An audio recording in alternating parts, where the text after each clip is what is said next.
Okay, welcome to the library workshop for Ancient Medieval Church History. My name is Andrew Stout. I'm the Access Services Librarian here at Covenant.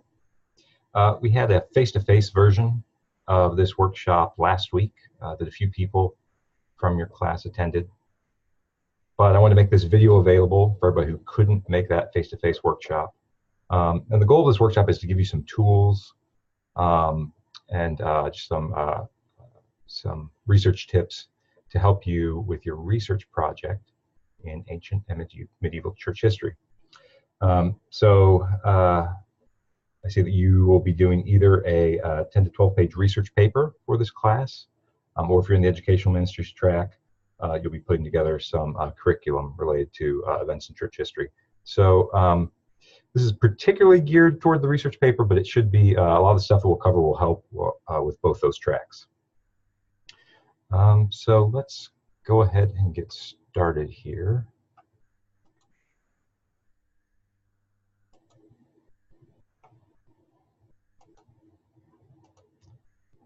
I'm going to share my screen with you.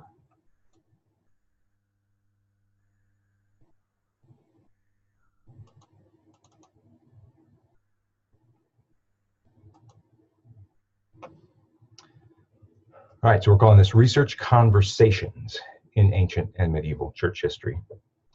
The goal of this, or one of the goals, is to sort of give you a framework for thinking about the research process. So we're going to frame the research process as a conversation. A lot of times we think about research as sort of the process of finding relevant information on a topic. And of course, that is included, but research is more than just finding the right information. So we're going to think about research as a process of exchanging opinions and perspectives on an issue. That also involves engaging multiple voices to better understand an issue. So as we think about research as a conversation, we want to keep in mind that scholarly discussions take place over time and engage diverse perspectives and interpretations.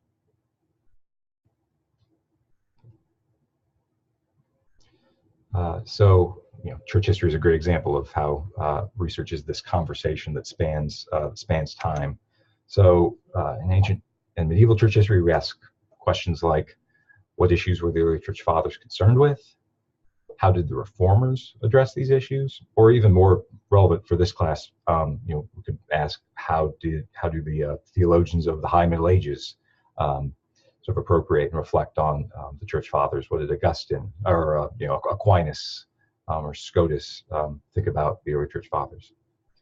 And then we ask, how do we view them today? How do we appropriate thinkers from the early church?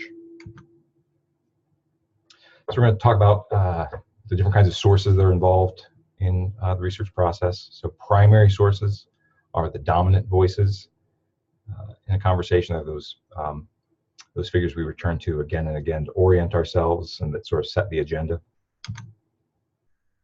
We're going to talk about secondary sources that develop and carry that conversation forward.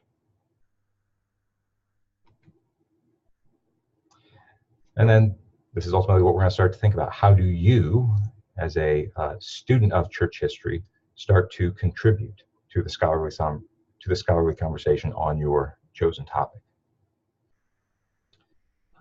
So I've just got a quote here from Michael Kibbs from Topic to Thesis, which is a great little book that I would recommend to you. We have a couple copies in the library, one a physical copy. We also have an ebook copy that you can access anytime. And it's a short little book, just talks about the research process.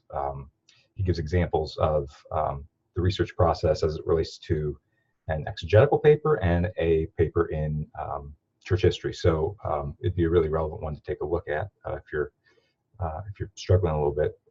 Also, he has some great appendices that show you some tips for how to search in the ATLA database, which we'll look at in a little bit.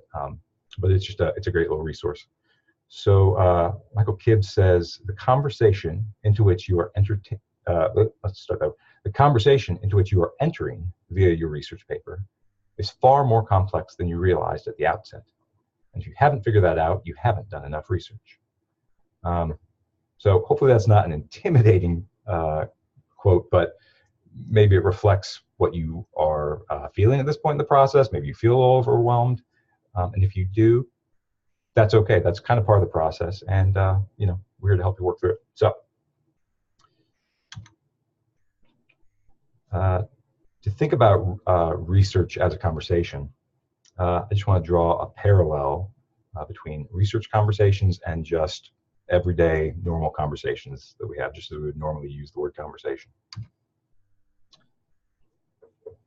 Before we do that, though, we're going to talk about three kinds of sources real quick. So we've got three basic kinds of sources that we talk about when we talk about the research process. We have primary sources, secondary sources, and tertiary sources.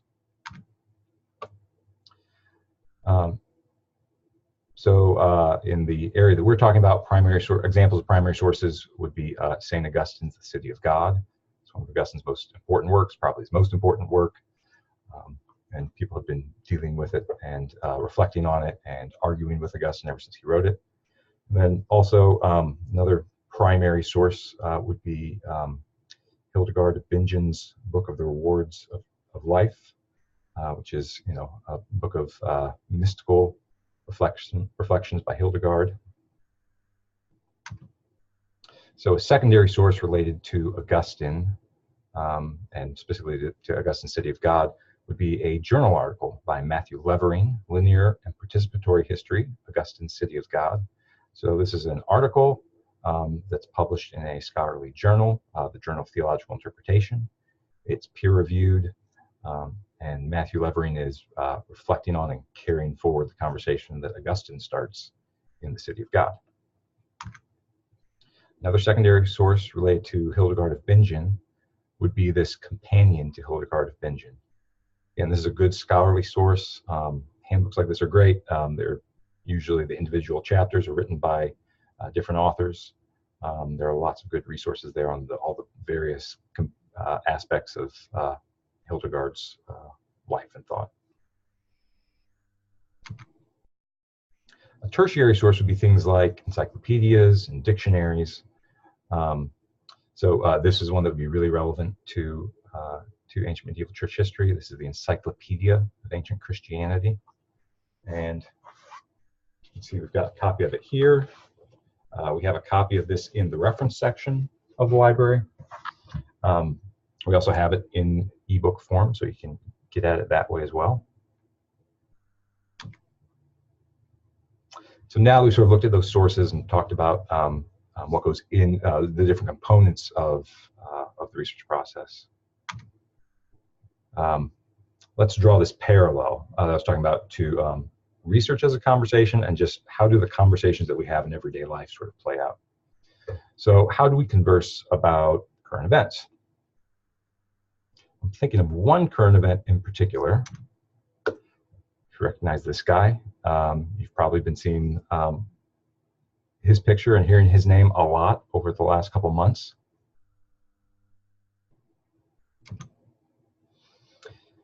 So my question is, have you had conversations about the confirmation of Supreme Court Justice Brett Kavanaugh? And if you aren't keeping up with current events that much, especially a student, I know sometimes you tune a lot of things out, but Brett Kavanaugh was nominated by President Trump to be a Supreme Court Justice. His nomination was highly contentious, aside from just the normal partisan politics that go into a nomination like that.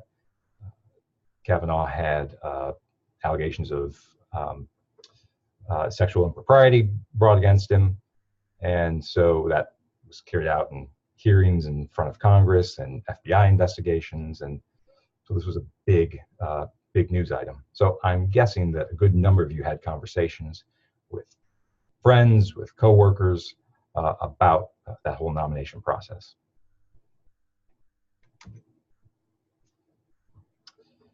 So if you have thought about this and talked about it, had conversations about it, I just want you to think about how you formed an opinion about Kavanaugh's confirmation. What sort of sources did you go to? Um, what sources informed your opinion?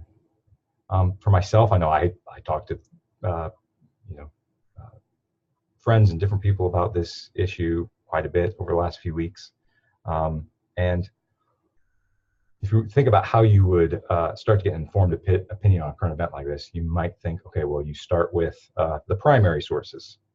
In this case, I think a primary source for forming an opinion on the Kavanaugh nomination would be things like the congressional testimonies. Kavanaugh went before Congress, multiple times and answered lots of questions. Also, he's been a federal judge for a number of years, so Kavanaugh has a judicial record, a record of the decisions he's made as a judge. So those are some examples of primary sources. A secondary source in this kind of conversation would be, newspaper articles, articles that you find online at places like Huffington Post or the Wall Street Journal. So we can see that in these everyday conversations about current events that we have primary sources and we have secondary sources. Now the big question is, if you discuss this, if you formed an opinion, how did you come to that opinion? Did you survey all of the relevant primary sources and then move on to the opinions in the secondary sources and sort of start to get straight what you thought about the whole issue? Because that's a lot of times how we think about the research process. I think, well, okay, let's gather together all of the important primary sources that a particular person wrote on this topic, or that are, all the sources we can find on this one topic, sort of deal with those exhaustively, and then move on to the secondary literature where we're going to find different opinions and perspectives and sort of move through it in a chronological, neat, orderly kind of way like that. Well, I don't know about you, but when I was discussing the Kavanaugh nomination with friends, it wasn't a neat, orderly, chronological process like that. A lot of the same sources were in play, but it played out. There was a lot back and forth. So, I hadn't heard of Kavanaugh before he was nominated. So I started reading articles online, and then I talked to some friends about the articles they'd read, and we sort of exchanged opinions based on that. And then, I started to get the sense that, well, I don't know exactly what's going on here. So let me listen into some of these congressional hearings. Let me take a look at his judicial record. And then, based on interacting with those sources in sort of a non-chronological way, where it's back and forth between primary and secondary sources, started to form, more of an opinion, more of a perspective on Kavanaugh's nomination. Hopefully that's a helpful illustration.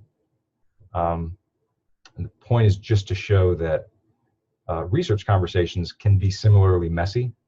We don't necessarily just go to the primary sources first, deal with them exhaustively, and then move on to the secondary sources. Let's see, back there.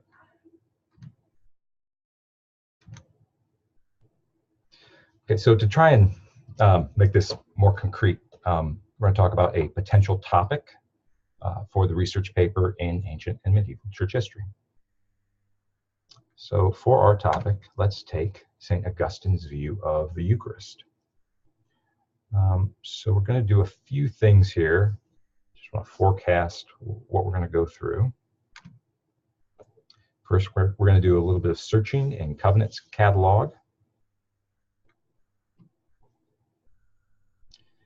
Then we'll do just a little bit of searching in the Mobius catalog. If you don't know, Mobius is a great resource. It's the consortium of libraries that Covenant's a part of, and it includes libraries like St. Louis University, Washington University, seminaries like Concordia and Kendrick Glennon. And through Mobius, one of the things you can do through Mobius is request books to be sent to our library, and then you can check them out for the same length of time that you check our books out. So that's a great resource that you will want to make use of if you haven't already. And then we're also going to do some searching in the ATLA religion database. And that's kind of the go-to database that the library provides. It's got the most resources in terms of theology and religious studies. So we will take a look at all of those. And let's switch here. to take a look at the library catalog.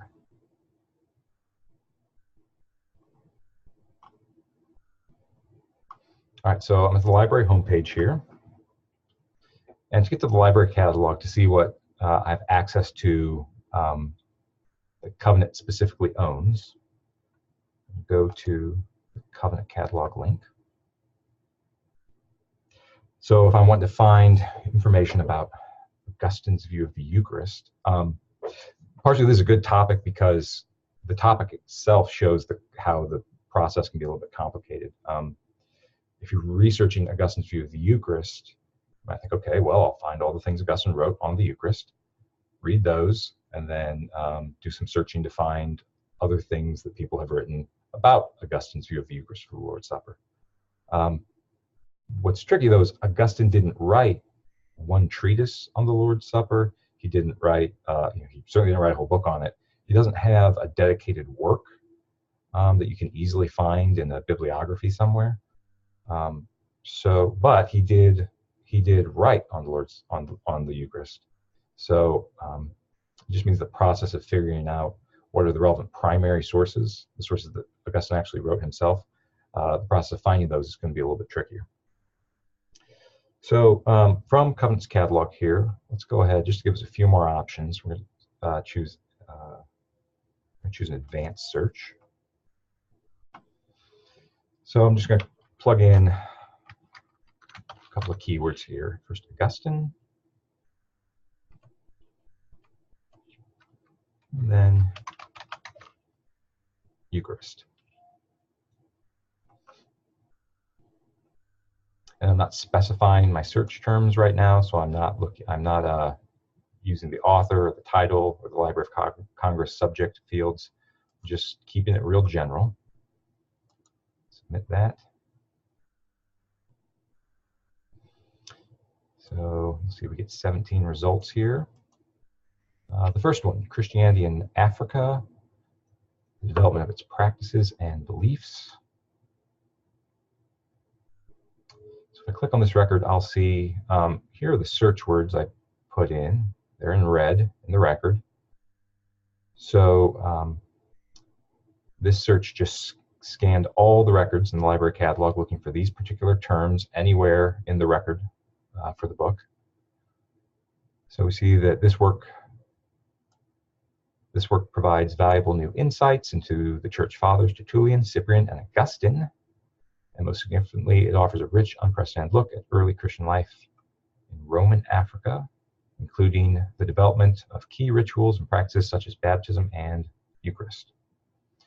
So that looks pretty relevant to our topic. You can see here the location is in Covenant Seminary Stacks, so we have a physical copy of the book. The status is available, so you can come in the library, go down the stacks, look up this call number, and go find it. Let's see, and here it is. So you can find this down the stacks. If you were to open it up, here's what you would see. Christianity in Roman Africa, the development of its practices and beliefs. And if you flip open to the table of contents, hopefully that's a little tricky to see, but hopefully you can see that. Chapter 5, Becoming a Christian, the ritual of baptism. So here you see some stuff on baptism in Augustine's time. So the information on the ritual, the different components of the ritual, infant baptism, emergency baptisms, a theology of baptism. There is also a corresponding chapter on the Eucharist specifically. So in this book, you can see we've got lots of good information, lots of good contextual information actually on Augustine's practice of Augustine's thinking on the sacraments and the actual practice. All right. So let's go back to search results for our initial search on Augustine and Eucharist. So that first source looked pretty good, probably the one you want to go grab. The Holy Trinity and the Life of the Church doesn't seem particularly relevant. Desiring the Kingdom, Worship, Worldview, and Cultural Formation. It's a great book by Jamie Smith, but it doesn't focus on Augustine and the Eucharist, so it's not particularly relevant. Infant Baptism and Historical Perspective. That's not what we're looking for. So that initial search doesn't give us exactly what we're looking for. Some helpful resources, but let's try and refine that a little bit. So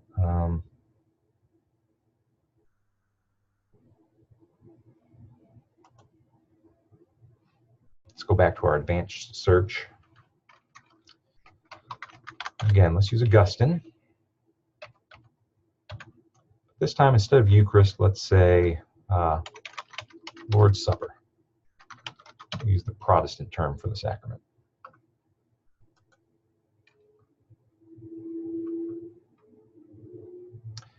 All right, so this gives us 10 results, including titles like Grace Alone, Salvation as a Gift of God. Maybe has relevant information, but not specific enough, I don't think. In Christ in Paul, Explorations in Paul's Theology of Union and Participation. So we're getting a lot of titles on Paul. Presumably they deal with Augustine and the Eucharist at some point, or at least refer to them. And here we see where our keywords are popping up in the record for this book, which is Grace Alone, Salvation as a Gift of God. Well, the author talks about Augustine's Confessions, and he talks about the Augustus versus Pelagius, so that controversy, and then he also talks about the Lord's Supper, but he's not specifically addressing the topic we're interested in. So let's refine this one more time. This time, instead of just a general keyword, I'm going to go ahead and choose the Library of Congress subject heading. And so the Library of Congress subject headings they're controlled vocabularies. They make it easier to search records and catalogs and databases like we're doing now. So the Library of Congress subject heading for that deals with the Eucharist or Lord's Supper is Lord's Supper. So presumably every book that we have in our collection that has been judged to deal significantly with the Lord's Supper or the Eucharist will be can be found under this subject heading. And let's keep this one as a general keyword. I'm going to put Augustine. So we're looking for all the books that deal substantially with the Lord's Supper, and that also mention Augustine somewhere in the record for the book. So that pops up 2 results. Let's start with this one on the bottom, the mystical presence, the indication of the Reformed or Calvinistic doctrine of the Holy Eucharist. And we can see under here, under subject headings, we see Lord's Supper. So that's the subject heading we're looking for, but the book is edited by Augustine Thompson, so that's the wrong Augustine. So that's not what we're looking for, but let's look at this first result that we've got, Eucharistic Doctors, A Theological History by Owen F. Cummings. And let's scroll down to look at the record. Again, in the subject, the Library of Congress subject heading, it's under Lord's Supper and History. And you see here there's a chapter entitled, within the book, entitled West and East, Augustine of Hippo and Maximus the Confessor. So a chapter that deals with Augustine, and the book is called Eucharistic Doctors. That's probably going to be a pretty good place to start. So this is what that book would look like if you're looking for it in the stacks.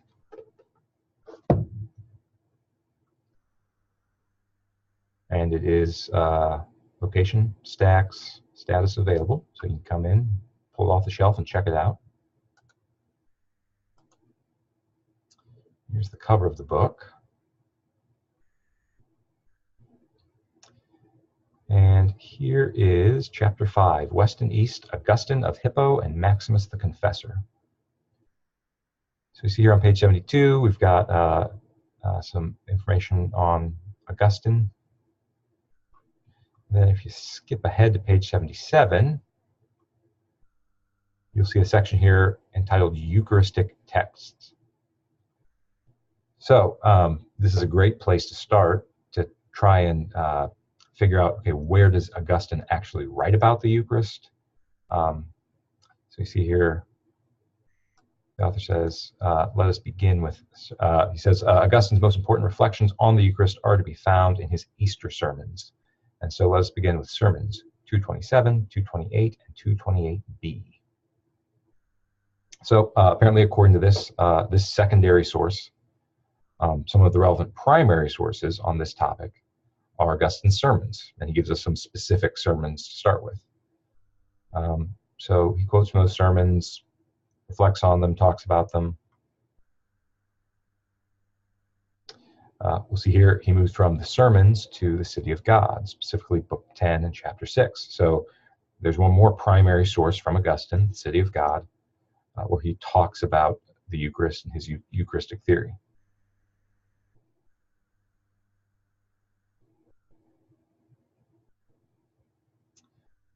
Moving from City of God, he says, let's look at 2 of Augustine's letters. So presumably there are some there's some correspondence from Augustine that relates to his understanding of the Eucharist. And then finally, he identifies some places in Augustine's Confessions where he deals with the Eucharist. So that gives us a great place to start if we're wanting to find the relevant primary sources on the topic of Augustine and the Eucharist.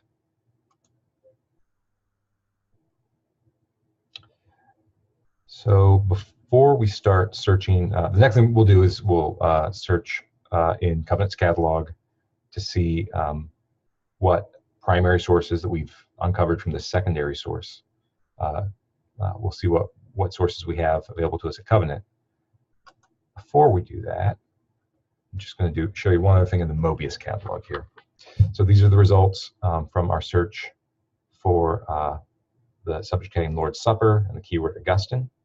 So we've got a very limited number of results that are that specific, and we could keep refining that search and probably find more things. But if you click this Search Mobius link here, that's going to take you out from Covenant's catalog to the broader Mobius catalog. And we should find some sources here, again, probably some secondary sources on Augustine that you will have pretty quick access to. So these first few results aren't looking particularly relevant.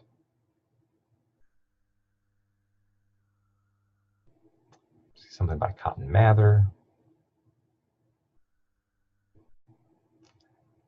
But if we keep scrolling down, we'll see, here's what looks really promising, similar to the last title we saw, The Beauty of the Eucharist, Voices from the Church Fathers. And here we can see in the contents, we have a chapter entitled Augustine of Hippo, Bread of Love. So again, a secondary source here that has a whole chapter on Augustine, a chapter that's relevant to the Eucharist. You see Lord's Supper in the subject heading there. So that'd probably be a good secondary source to look at. If you click Request It, you can enter some information, and that book will be sent to Covenant's library, and you can pick it up. Those requests usually come in, takes 2 days to a week usually for them to come in. But that's how you can sort of expand that search out into the Mobius catalog. And then once you're in the Mobius catalog, you can do, you can look for more resources there. So now that we found a few good secondary sources on Augustine, we're going to look for those primary sources that we found. So let's start a new search here. So Augustine's sermons were one relevant source for his view of the Eucharist. So we're going to start basic. Augustine and sermons.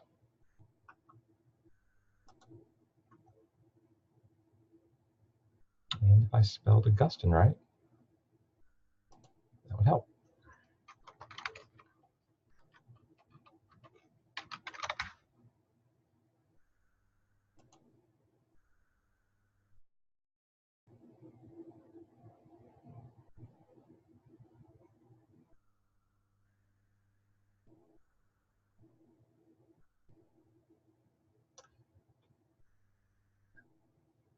All right.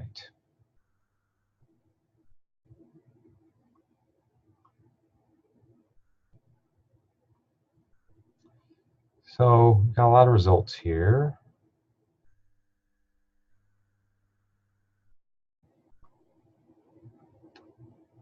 And one of the results should be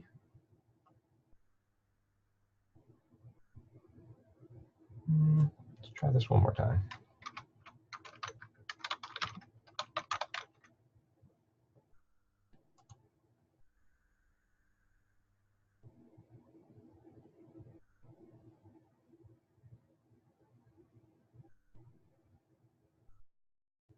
Okay, here we go. So the first result is a book on historical theology, an introduction. Take a look at that, see why it popped up.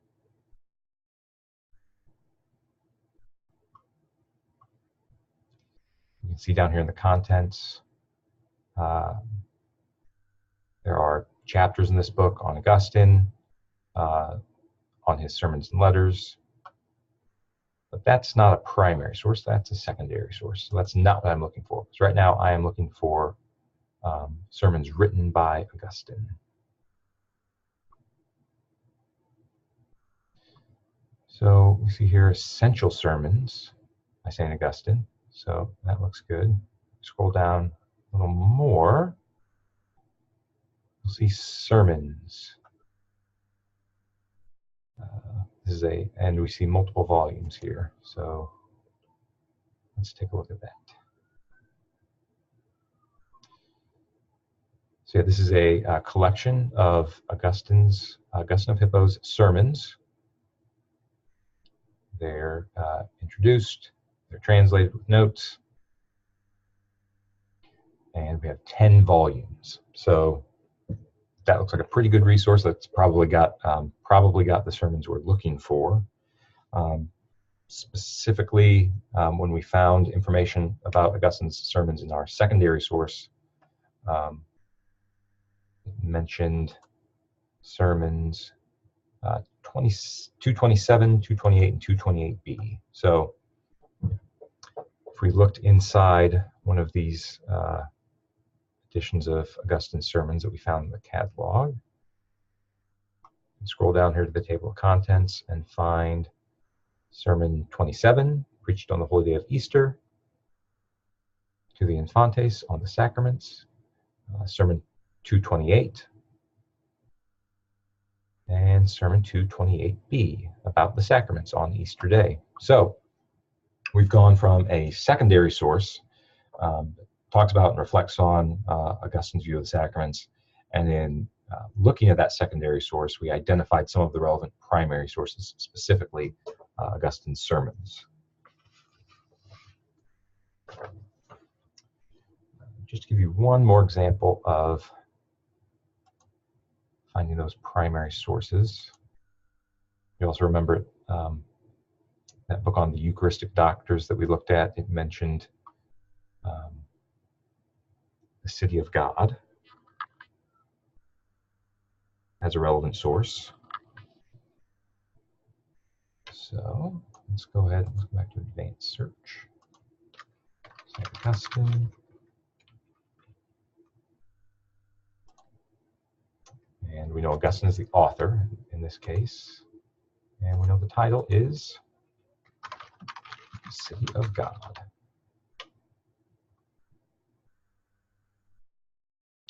So we've got several versions of the City of God available to you in the library, including ebook versions.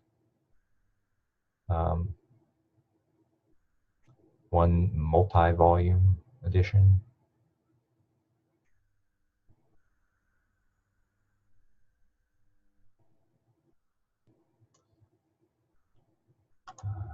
This one, City of God, translated by Marcus Dodds, published by Modern Library. It's a good readable edition.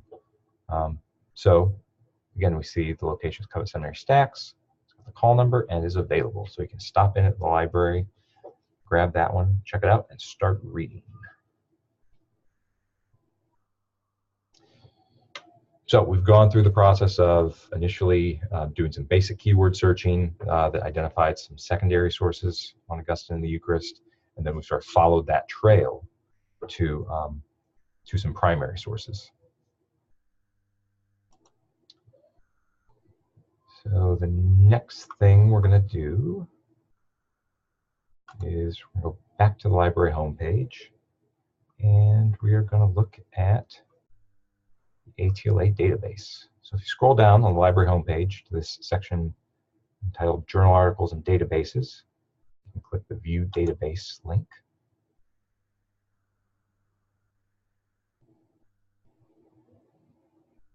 And this just gives you a list of all the databases that we have access to through the library.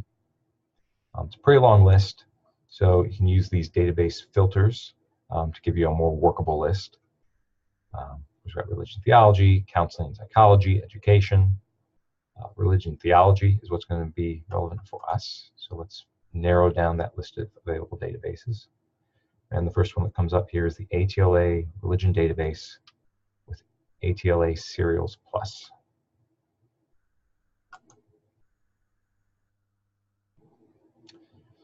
So again, let's start, we'll just start real basic. Like we did in the library catalog. St. Augustine and Eucharist.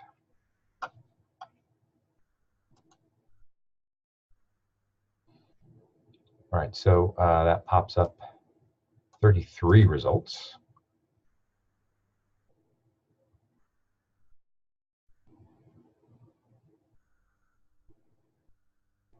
Current research on the Eucharist in ancient Christianity, how the Eucharist developed from the end of the 4th century in East and West.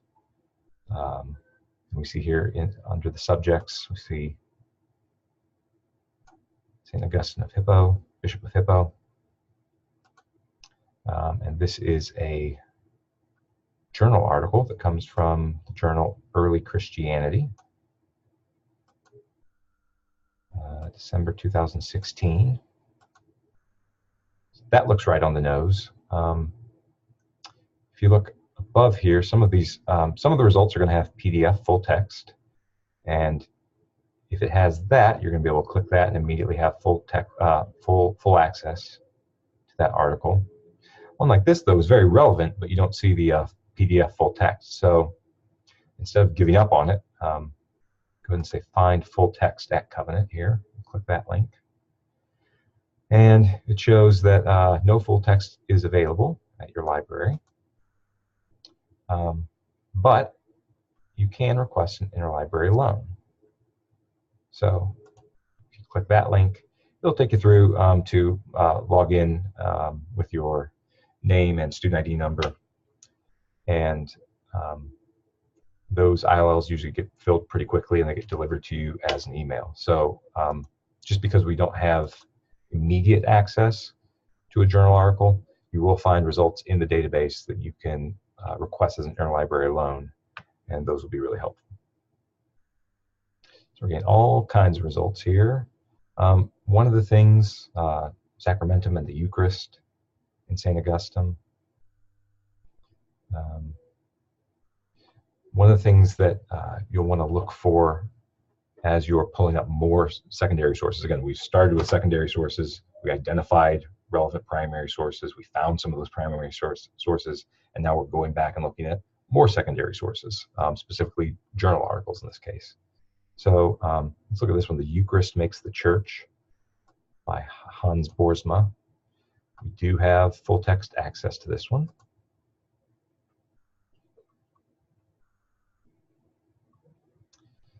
All right. The Eucharist Makes the Church. It's an article on the Eucharist. Looks like he's dealing with figures like de Lubac, Henri de Lubac, a 20th century Catholic theologian. He's got a section here on de Lubac. Then he also has a section on St. Augustine. And if you look here, hopefully you can see that. Let's zero in a little bit. We see Boersma refers back to Sermon 227, which we saw earlier as we were looking at other secondary sources on Augustine. So as we're looking through multiple secondary sources of different kinds, books, journal articles, you can see we're seeing some of the same primary sources referred to. So you want to be looking for those sorts of things when you're gathering your sources. You want to see, okay, does this source reinforce the information that I found in previous sources? Does it contradict it? Does one author deal more comprehensively with Augustine's work than another? So as you pull together these different sources and sort of engage in the conversations that they've started, you'll start to get a sense for what are the really relevant primary sources that you're going to want to deal with. All right, so we've looked at Covenants Catalog. We looked quickly at the Mobius Catalog, and now we've taken a look at the ATLA database. Last thing I want to do before we're done is to just very briefly look at one more resource. And that's going to be Covenant's online reference collection. So to do that, we're just going to take a quick look at one more potential topic, which would be Hildegard of Bingen. Again, an important figure in medieval church history. Hildegard was a mystic, a composer, biblical interpreter. She wrote short works on natural science, and she's kind of considered a proto-feminist. So to find some resources on Hildegard, we're going to do some searching in Covenant's online reference collection. So again, we're starting from the library homepage. And if you scroll down, under other catalogs, we've got a link here to the online reference books.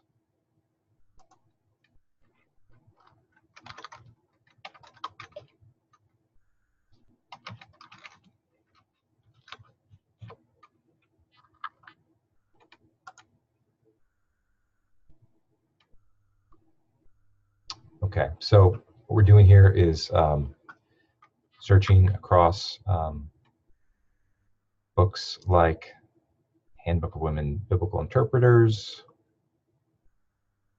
the Encyclopedia of Religion, Encyclopedia of Bioethics. These are different ebooks that reference books that we have as ebooks. And they're, of course, you always want to start with physical works in the reference collection. There's no substitute for actually physically going to the reference section. But there are some advantages to including searches in the online reference collection in your search. So let's start with this first result on Hildegard of Bingen in the Handbook of Women Biblical Interpreters.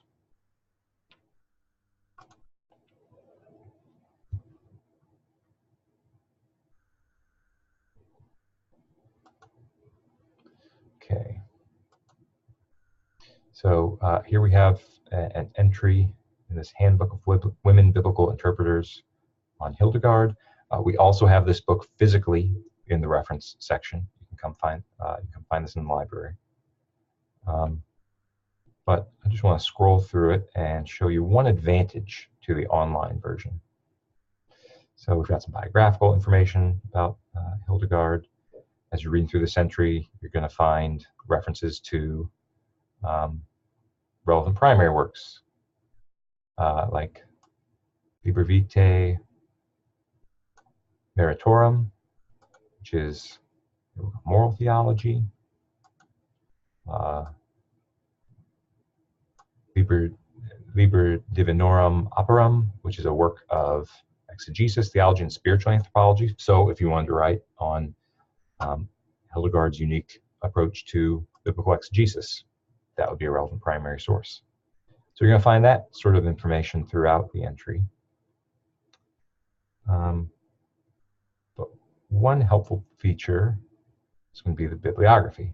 So of course, if you had the physical copy of this book in front of you, you'd have the same bibliography, so you could chase some of the footnotes. We've got multiple entries here on Hildegard that are going to clue you into what the relevant primary sources are going to be that you're going to want to deal with. But also you can sort of scan that bibliography for names, recurring names. So you see here we've got 3 entries for works from Barbara Newman. So Barbara Newman, we can assume, has written a good bit on Hildegard. So when it comes time to think about secondary sources, you know that Barbara Newman's probably going to be somebody that that's going to be helpful that you're going to want to deal with. Or I should say you're going to want to enter conversation with, right? So let's take a look just to show you one of the unique features of the online version of this book. If we choose Barbara Newman's commentary on the Johannine Prologue, it's in Theology Today, so it's a scholarly theological journal. We've got a link here that we can follow that will show us where that is available within Covenant's collection. So actually we have full text access to it several different ways through Sage Online. We have a copy of it in print in the library. Then we also have it here through the ATLA Religion Database. So that link takes us straight to the record for the article in the ATLA Religion Database. We can access the PDF. And we'll see here, this is the commentary on the Johannine Prologue, Hildegard of Bingen. It's translated and introduced by Barbara Newman. So we've got some introductory material here. It's going to be a good secondary source. But this one's kind of unique because in this journal she's published not only her introduction, sort of her take on Hildegard's biblical interpretation, but we see a note on the translation. She eventually includes a portion of this Barbara Newman's translation of Hildegard's commentary on the Johannine Prologue. So this is kind of a unique source. It's both a primary and a secondary source.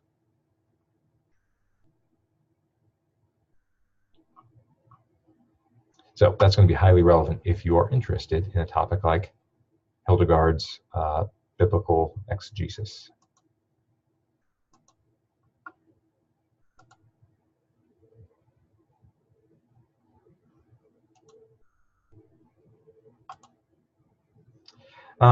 That's what I've got for you. I just wanted to highlight, the way that the research process is conversational. the way that it parallels some of the everyday conversations we have, that it's not always as straightforward as we expect it to be right at the beginning. We go back and forth between primary and secondary sources. Sometimes we start with the secondary sources and then find the relevant primary sources. But it's this constant iterative process where we're going back and forth. And we want to keep our eyes and ears open. Just to finish, I'll give you my contact information there. It's my email address, my phone number. Of course, you can use the library chat feature on the library website if you haven't noticed that. I'll just show it to you real quick in closing. If you go to the library homepage, you'll notice this tab that says Ask a Librarian. And if you click that,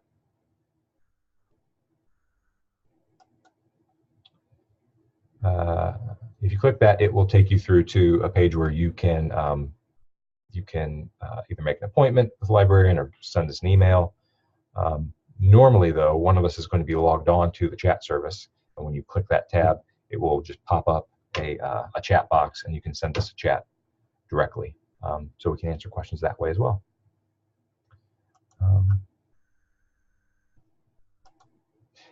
Yeah, so thank you for taking the time to watch this video. Hopefully it's been helpful to you. And stop by the library if you have questions, specific questions throughout the research process. We're happy to help. Thanks.